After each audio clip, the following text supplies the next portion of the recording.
গৌসে পাকের কেরামত আপনারা অনেক অনেক শুনেছেন, আর আমার পরবর্তী বক্তা ওরাও বলবেন। উনার ভক্ত, উনার মুরিদ কেউ বিছনায় যদি রাত্রে ঘুমায়, ঘুমার সময় যদি গৌসে পাকের নাম নিয়ে বিছনায় শুয়ে যায়, তন্দ্র যায়, এই মুহূর্তে যদি কারো কাপড় উঠে যায়, কাপড় যদি আঁটুর উপর উঠে যায়, তারও সতর দেখা যাবে। সতর ডাকা মুসলমানদের জন্য, আমাদের জন্য ফরজ। গৌসে পাকের নাম নিয়ে কেউ বিছনার মধ্যে আরাম করতে গেলে, ঘুমাতে গেলে, কারণ আর নৌম নিসফুল মত, ঘুম হচ্ছে মৃত্যুর অর্ধেক। তখন ঘুম অবস্থায় কাপড় কোন দিকে যায় কেউ তো বলতে পারবে না। কিন্তু গৌসে পাকের নাম নিয়ে কেউ যদি বিছনা ঘুমায়, গৌসে পাক বলতেছে কারো কাপড় যদি আঁটুর উপর উঠে যায়, তাহলে আমি বগদাদ শরীফ থেকে উনার এই কাপড়টা আঁটুর উপরে না উঠে মতো, সতর দেখা না যায় মতো, আমি বগদাদ শরীফ থেকে বেলায়েত রাতে উনার কাপড়টা এনে দেব। লাউ এন কাশাফাত আওরাতু মুরিদি ফিল মশরিকে ওয়া আনা ফিল মাগরিবি লা সাতারতুহা। সুবহানাল্লাহ, চশর বলুন সুবহানাল্লাহ। গৌসে পাক বলা, গৌসে পাকের এত ক্ষমতা কে দিয়েছেন? আল্লাহ দান করেছেন। শুধু তাই নয়, গৌসে পাকের যদি সঠিক মুরিদ, কাদিয়া তরিকার মুরিদ হয়, উনার জন্য ফরনের কাপড় উপর উঠলে সতর দেখা গেলে আমার মুরিদের সতর দেখা যাবে, ফরজ তরক হবে, এটা উনার জন্য লজ্জা। আমি ওইটা করতে দেব না। শুধু তাই নয়, দুনিয়া থেকে যাওয়ার সময় আমার মুরিদ কলমা নিয়ে কবরে যাবে। কবরে ডর থাকবে না, কিয়ামতের মাঠে ভয় থাকবে না। উচ্চস্বরে বলুন সুবহানাল্লাহ। যারা সত্যিকার গৌসে পাকের মুরিদ হয়, সেই গৌসে পাকের তাওয়াজ্জু যারা মাহফিল ইন্তজাম করেছেন, আল্লাহ তাদেরকে কবুল করুক, আমিন। হুজুর গৌসে পাক শাইখে বাগদাদ, উনি ছোট বাচ্চাদেরকে নিয়ে 12-14 বছর বয়স, এদেরকে নিয়ে 20-30 জন নিয়ে উনি সমুদ্রের পাড়ে যায়। সমুদ্রের পাড়ে কিছুক্ষণ খেলাধুলা করে, তারপর তাদেরকে ইশারা করে বলে দেয় মওতু। ইশারা করলে এই 20-30 জন সবাই সমুদ্রের পাড়ে শুয়ে পড়ে যায়, মৃত্যু হয়ে যায়। গৌসে পাক আর থাকে না, 2-3 ঘন্টা 3-4 ঘন্টা পরে গৌসে পাকের কাজ, গৌসে পাক শাইখে বাগদাদ উনার কাজ সেরে উনি আবার আসে বলে কুমু, ওরা উঠে যাও। বলতে না বলতে সবাই উঠে যায়। এভাবে উনি প্রতিদিন বিকেল বেলা করে। এই এলাকার একজন মানুষ দুনিয়া থেকে ইন্তেকাল করেছেন। উনার গর্ভের মধ্যে একটা সন্তান ছিল। সন্তানটা দুনিয়াতে এসেছেন, বয়স হয়েছে 3-4 বছর হবে। হঠাৎ বাচ্চাটা দুনিয়া থেকে মারা গেল। ইন্না লিল্লাহি ওয়া ইন্না ইলাইহি রাজিউন। মারা যাওয়ার পরে সে পাগল হয়েছে, কোথায় যাব? একটা ছেলে, মানুষের কাছে দুটো জিনিস প্রিয়, একটা হচ্ছে নিজের জান, একটা হলো নিজের প্রাণপ্রিয় সন্তান। দুটো অতি প্রিয়। বাচ্চারা বুঝে না। বাচ্চারা বুঝবে কখন? ওরা যখন আব্বা হবে তখন বুঝবে। এই মেয়েটা পাগল হয়ে গেছে, বাচ্চাটা নিয়ে সে কোথায় চলে গেল। আর এইদিকে ওরা কবর খনন করতেছে, গোসলের জন্য পানি দিয়েছে, কি বাচ্চা গেল কোথায়, মা গেল কোথায়, খুঁজতেছে। উনি সোজা চলে গেলেন হুজুর গাউসে পাক শাইখে বাগদাদের আব্বার কাছে। আব্বাকে বলেছেন এটা। আরেকটা আছে, উনার নানাকে বলেছেন, একটু আছে। ওরা উনাকে সুন্দরভাবে বুঝ দিল যে দুনিয়াতে মানুষ আসবে, আসার সিরিয়াল আছে, যাওয়ার সিরিয়াল নাই। আজকেও আমাদের গৌসিয়া কমিটির একজন চাইরি বাজারে উনার মৌলানা শাহ আলম, উনার ছেলে আব্দুর রাজ্জাক কিডনি সমস্যায় মারা গেছেন। উনি আমাকে বলেছেন আমার প্রথম ছেলে দুনিয়াতে 5 দিন ছিল, মারা গেছে। এটা দুনিয়াতে আসার পরে আমি গাজী দিনিমিল্লা শেরে বাংলা হুজুরের নাম রেখেছি। যাক, বিদেশে অনেক টাকা পয়সা রোজগার করেছেন, আমাকে জানাজার কথা বলেছেন। আমি হুজুরকে নিয়ে মাহফিলে যাবো, যেতে পারিনি। তখন কাঁদতেছে, আমি তুমি কাঁদিও না, বস দিলাম। মানুষের কাছে সর্ববৃহৎ ওজন ভারী জিনিস হচ্ছে নিজের সন্তানের খাট বাপের কাঁধে উঠা। এটা বড় কষ্টদায়ক। ওনাকে আমি যাক বুঝবাস দিলাম, আল্লাহ ডাক দিয়েছেন চলে যেতে হবে, বুঝ দিলাম। তো উনি পাগল হয়ে গেছে, ওই মহিলাটা চতুর্পাশে দৌড়তেছে। হুজুরের কাছে গিয়েছে, হুজুরে বলেছে আল্লাহ তোমাকে দিয়েছে, আল্লাহর জিনিস আল্লাহ নিয়েছে, আমার করার কিছু নাই, আমি দোয়া করব আল্লাহ তোমাকে যাতে আরেকটা সন্তান দান করে। কারণ ওরা দোয়া করলে আল্লাহ সন্তান দেবে, ওরা মুস্তাজাবাত দাওয়াত। আজকে যিনি মধ্যমণি উনি মুস্তাজাবাত দাওয়াত। ওরা দোয়া করলে আল্লাহ দোয়া কি দেয় না, ফেরত দেয় না। আল্লাহ তো দুটো জিনিসের গ্যারান্টি দিয়েছে। কয়টা? দুইটা। একটা হচ্ছে আমার বান্দা আমার কাছে দোয়া করলে আমি দোয়া কবুল করব। একটা হচ্ছে আমার বান্দা যদি কোনো অপরাধ করে আমার কাছে তওবা করলে আমি তওবা কবুল করব। হজ করেছেন, নামাজ পড়েছেন, যাকাত প্রদান করেছেন, কবুল হইতে পারে, না হতে পারে। এই দুইটার গ্যারান্টি আল্লাহ দিয়েছে। বান্দা যখন তওবা করবে আল্লাহ তওবা কবুল করবে, বান্দা যখন দোয়া করবে আল্লাহ দোয়া কবুল করবে। উচ্চস্বরে বলুন সুবহান। উনি সুন্দর করে বুঝ দিল, তুমি চলে যাও, আমি দোয়া করতেছি, তোমাকে আল্লাহর জিনিস আল্লাহ নিয়ে গেছেন, যেটা আল্লাহ তোমাকে একটা সন্তান দেয়। মা কাঁদতে কাঁদতে আসতেছে। যখন কান্দে কান্দে করে আসতেছে তখন পথমধ্যে একজন মানুষ বলতেছে কি হয়েছে? বলে আমার এই বাচ্চাটা অকাল মৃত্যু হয়েছে, আমার তো আর কেউ নেই, স্বামীও নাই, আমি যার আশা ছিল এই ছেলে বড় হবে, আমাকে কাফন দফন দেবে, এই বাচ্চা আমাকে দেখাশোনা করবে, আজকে সেই বাচ্চা চলে গেল, বাচ্চার জন্য কাঁদতেছে।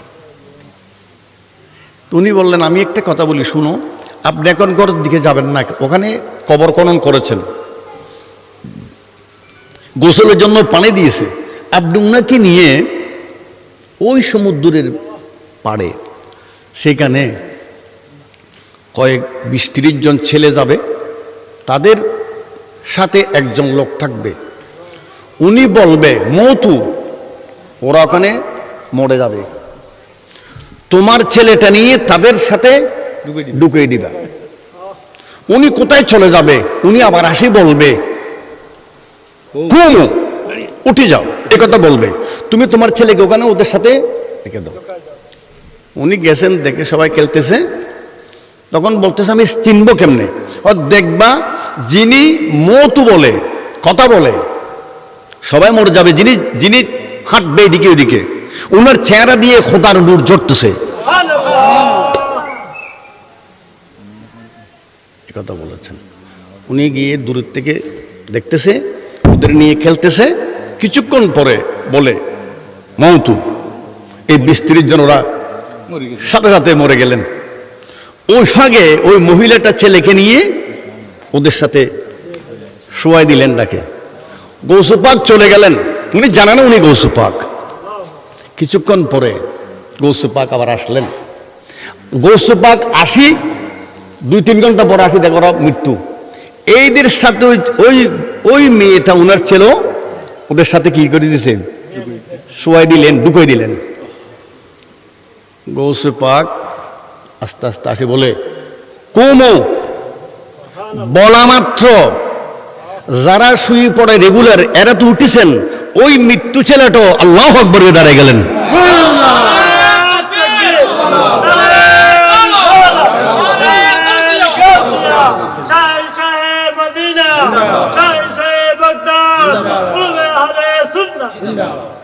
উঠে গেলেন, কাঁদেন। মানুষের খাঁদার কয়েক রকম খাঁদা আছে। ছেলে বিদেশ যাচ্ছে, মা কান্দে, বাপে কান্দে, ঠিক কিনা? বিদেশ থেকে টাকা কামাই এনে এসেছেন, মা দেখে মাত্র কান্দে, কাঁদে কিনা? এটা হচ্ছে, এটা কিসের? ওটা হলো যাচ্ছেন বিদেয়, ব্যথার কান্দা। ওটা হলো আনন্দের কান্দা। ওই মহিলা সাথে সাথে সন্তানকে দেখে মা 2 চোখের পানি ছেড়ে দিল, হু হু হু হুরে কাঁদতেছে। ওই দূরে থেকে যার চেহারা দিয়ে খোদার নূর জোরে জোরে পড়তেছে, উনি ডাক দিলেন, এই মহিলা তুমি এদিকে আসো, কোত্থেকে এসেছ? বলে হুজুর বাবা আমার স্বামী নাই, আমার এই সন্তান ছিল, এই সন্তানকে নিয়ে আমি আমার জীবন যাপন করবে এবং এই ছেলে আমাকে দেখবে, এই আশা নিয়ে আমি আমার জীবন ছেলের দিকে তাকাই তাকাই সারিবদ্ধ ছিলাম। আমার ছেলে হঠাৎ করে অসুস্থের কারণে ইন্তিকাল হয়েছে। আমার এই বাচ্চার জন্য কবর খনন করেছেন, গরম পানির ব্যবস্থা করেছে।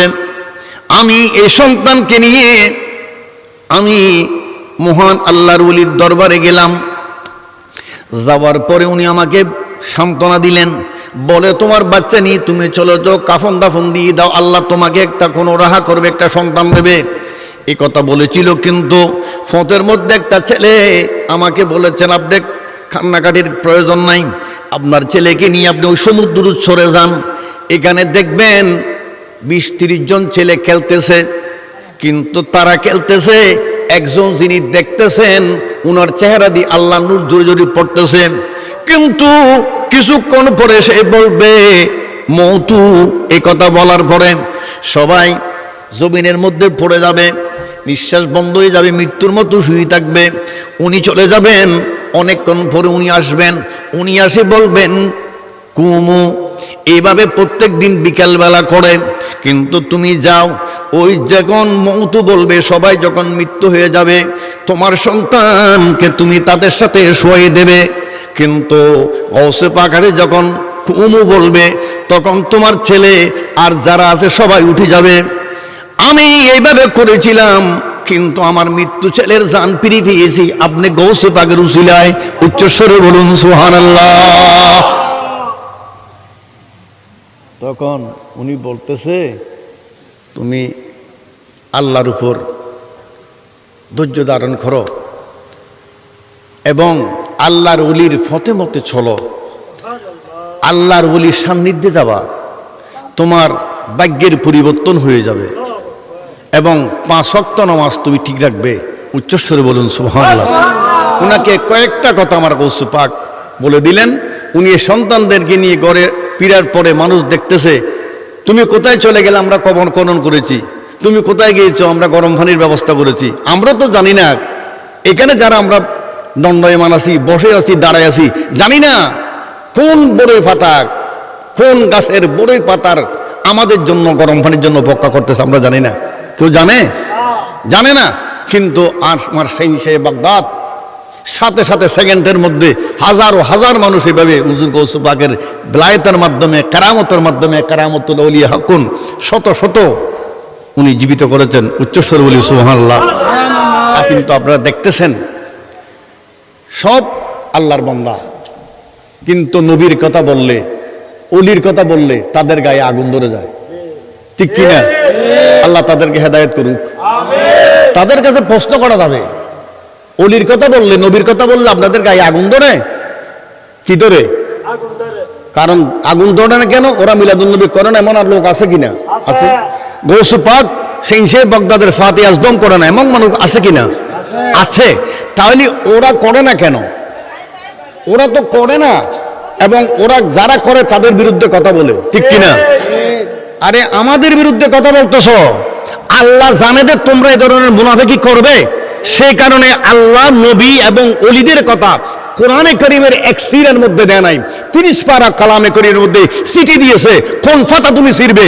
সব জায়গায় তো সব কোরআনের 30 পারা কালামে কারীমের মধ্যে প্রতিটি জায়গায় নবী এবং ওলিদের কথা আল্লাহ পাক লিপিবদ্ধ করে দিয়েছেন। উচ্চস্বরে বলুন সুবহানাল্লাহ। তাহলে বুঝে গেল তোমরা কোরআন শরীফ পড়ার কথা মানুষকে বলো, কোরআন শরীফ পড়ার জন্য ফুরকানি মাদ্রাসা দিয়েছো, ঠিক কিনা?